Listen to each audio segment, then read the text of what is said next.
গতকাল থেকে কক্সবাজারে তীব্র গরম অনুভূত হচ্ছে। গতকাল ছিল ৩৫ ডিগ্রি সেলসিয়াস তাপমাত্রা। একই সাথে বাতাসে আর্দ্রতা বেশি থাকার কারণে খুব বেশি গরম পড়ছে কক্সবাজারে। একই সাথে আজকেও একই অবস্থা। এর মধ্যেও কক্সবাজার সমুদ্র সৈকতে পর্যটকরা নিজেদের মতোই আনন্দ উল্লাসে মেতে উঠেছেন। এই যে পুজোর ছুটি রয়েছে, একই সাথে একটানা সরকারি ছুটি, সেই ছুটিতে কক্সবাজারে প্রচুর পর্যটক সমাগম হওয়ার আশঙ্কা করছেন পর্যটন ব্যবসায়ীরা। আজকের চিত্রর কথা যদি বলি, আমি যে জায়গায় অবস্থান করছি কক্সবাজার সৈকতের সুগন্ধা পয়েন্টে। এই পয়েন্টেই এই মুহূর্তে পর্যটক লক্ষ্য করা যাচ্ছে। যে যার মতো আনন্দ করছেন, কেউ বালিয়াড়িতে বসে আড্ডা জমাচ্ছেন, কিটকোর্টে বসে আড্ডা জমাচ্ছেন, সমুদ্র স্নানে ব্যস্ত, জেটস্কিতে চড়ছেন, নিজেদের মতো আনন্দ করছেন। সৈকতকে ঘিরে তারা উৎসবমুখর পরিবেশে গড়ে তুলেছেন। একই সাথে আগামী কয়েকদিন পর বিজয়া দশমী, দুর্গাপুজোর শেষ দিন, সেদিনেও কক্সবাজারে লাখের অধিক পর্যটক হওয়ার আশঙ্কা করছেন। একই সাথে পর্যটন ব্যবসায়ীরা যেমনটি বলছেন অগ্রিম বুকিং হয়ে যাওয়ার কথা, সেটিও বলছেন। একই সাথে নিরাপত্তার কথা যদি বলি, এই যে পুজোর ছুটি, সেই ছুটিতে কক্সবাজারে যে পরিমাণ পর্যটক আসার ধারণা করছেন, সেই হিসেবকে মাথায় রেখে জেলা পুলিশ, টুরিস্ট পুলিশ, জেলা প্রশাসক, বিচকর্মী এবং একই সাথে সিএসএফ লাইফগার্ড কর্মীরাও নিজেদেরকে সতর্ক রাখছেন এবং একই সাথে সৈকত ঘিরে নিরাপত্তা বেষ্টনীতে ঘিরে রাখার জন্য মূলত তারা কাজ করে যাচ্ছেন। এই যে সমুদ্র স্নানে ব্যস্ত পর্যটক, একই সাথে এই যে পর্যটকরা আসছে, এই সব বিষয়ে আমাদের কথা বলবো আমাদের সহকর্মী বিশ্বজিতের সাথে। তিনি মূলত বেশ কয়েকদিন ধরে এ নিয়ে কাজ করছেন। পর্যটন কেমন আসবে এবং এই যে কক্সবাজারে সরকারি ছুটি রয়েছে, সেই ছুটি উপলক্ষে কক্সবাজারে কেমন পর্যটক আসতে পারে এবং কী পরিমাণ হোটেল বুকিং রয়েছে অগ্রিম। ধন্যবাদ আপনাকে। আসলে আমরা পর্যটন সংশ্লিষ্ট যে কর্মকর্তা ব্যক্তিবর্গ আছে তাদের সাথে কথা বলেছি। তাদের সাথে কথা বলে জানতে পেরেছি যে একটি 1 তারিখ থেকে আপনার সেপ্টেম্বরের শেষে 1 তারিখ থেকে গত 4 তারিখ পর্যন্ত পুজোর যে ছুটি এবং সাপ্তাহিক ছুটি রয়েছে, সেই সাপ্তাহিক ছুটিতে হোটেল মোটেল জোনের যে হোটেল মোটেল রয়েছে সেগুলো ইতিমধ্যে আপনার অনেকগুলো বুকিং হয়েছে। তার পাশাপাশি তারা বলছেন যে গলাকাটা একটা বাণিজ্য হওয়ার একটা আশঙ্কাও রয়েছে। এখানে যারা বিচ ম্যানেজমেন্ট কমিটি রয়েছে এবং পর্যটক যারা আছে তাদের সাথে আমরা কথা বলেছি। তারা প্রতিবারের নেই এবারও যেটা নিয়ে আশঙ্কা করছেন যে পুজোর ছুটিতে যারা পর্যটকরা আসবে দূর দূরান্ত থেকে, তারা আসলে যে প্রতিবারের নেই এবারও আশঙ্কা করছেন যে তাদের যে সর্বোচ্চ যেটি চাওয়া হয়, যে হোটেল মোটেল জন্য তাদের হোটেলের থাকার জন্য যে টাকাগুলো নেওয়া হয়, সেখানে তাদের অতিরিক্ত টাকা আদায় করবে এমনটা আশঙ্কা করছে। নিরাপত্তা কেমন? হ্যাঁ, নিরাপত্তার বিষয়ে যদি কথা বলি, আমরা এখানে বিচ ম্যানেজমেন্ট কমিটি, তারপর ট্যুরিস্ট পুলিশ, এছাড়া আরও যারা সংশ্লিষ্ট ব্যক্তিবর্গ আছেন তারা আসলে তাদের অবস্থান আছে ঠিকই, কিন্তু যারা পর্যটকরা আছে তারা বলছেন তাদের অবস্থান আরেকটু জোর অবস্থানের জন্য তারা দাবি করছে না। যখন পর্যটকের ঢল নামে কক্সবাজারে, সে সময় দেখা যায় সড়কে বিভিন্ন জায়গায়, বিশেষ করে কলাতলি থেকে 4 লেনের যে সড়কটি রয়েছে, ওখানে বাস দাঁড় করানোর কারণে অনেক সময় দীর্ঘ যানজট লেগে যায়। এক্ষেত্রে ট্রাফিক পুলিশের কোনো ব্যবস্থা আছে?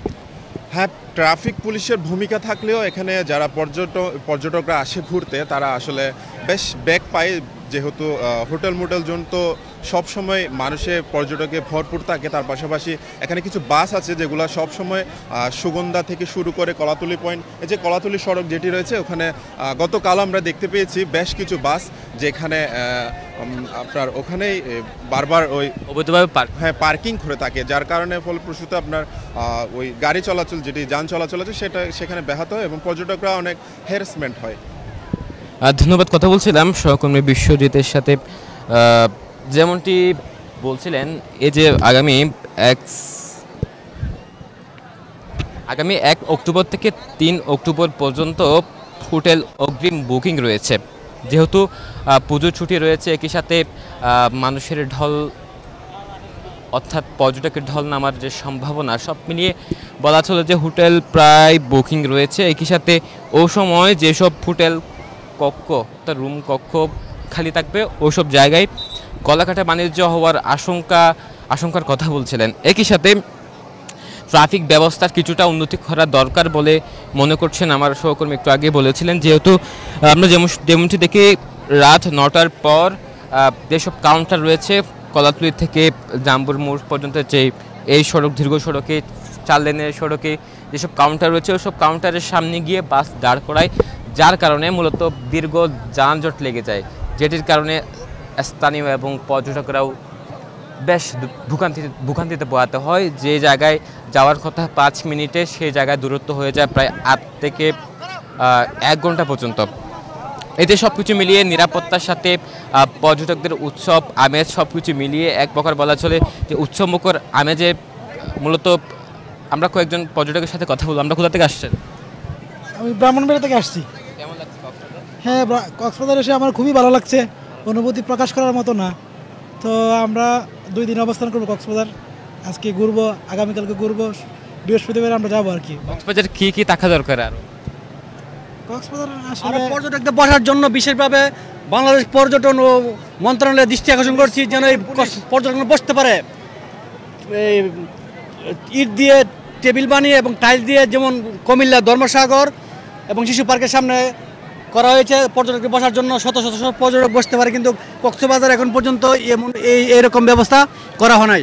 এইটা আমাদের দুঃখের বিষয়। এত বড় একটা পর্যটক কেন্দ্র যেখানে লক্ষ লক্ষ মানুষ ছুটি কাটাতে আসে, এই সময়ে বিভিন্ন ছুটির সময়ে, জাতীয় দিবসের সময়ে, মাতৃভাষাকালীন ভাষা দিবসের সময়ে কিন্তু বসার কোনো স্থান নাই। এটা আমাদের আসলে জাতি হিসাবে বড় কলঙ্কের একটা জিনিস। আমি গত 12 বছর ধরে এই কক্সবাজার আসছি, একই অবস্থা, বসার কোনো ব্যবস্থা করা হয় না পর্যটকদের জন্য। এটা বড় দুঃখের বিষয়। আমি দৃষ্টি আকর্ষণ করছি বাংলাদেশ পর্যটন মন্ত্রণালয়ের যেন তাড়াতাড়ি এই ব্যবস্থা নেওয়া হয়। এই যে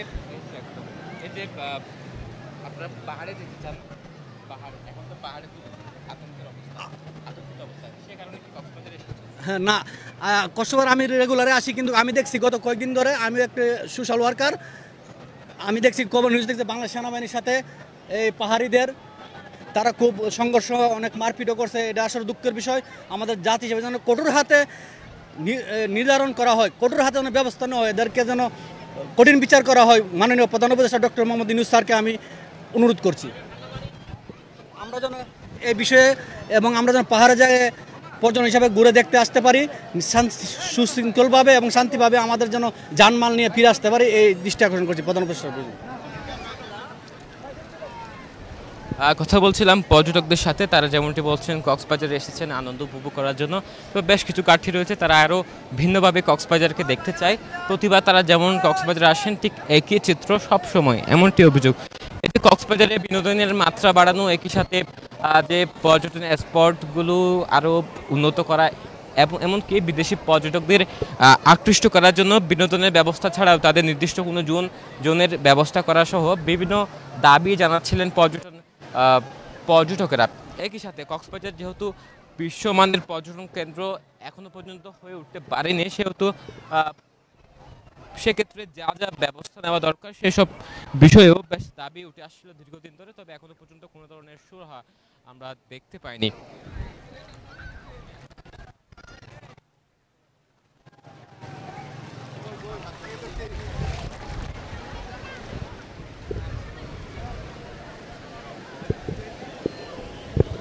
কক্সবাজার সমুদ্র সৈকতের চিত্র দেখাচ্ছিলাম, একই সাথে যে পুজোর ছুটি এবং দীর্ঘদিনের সরকারি ছুটি রয়েছে, সেই সরকারি ছুটিতে কক্সবাজারে লাখের অধিক পর্যটকের সমাগম হওয়ার আশঙ্কা করছেন। একই সাথে আগামী কয়েকদিনের মধ্যে কক্সবাজারে ভরপুর পর্যটকের সম্ভাবনা দেখছেন।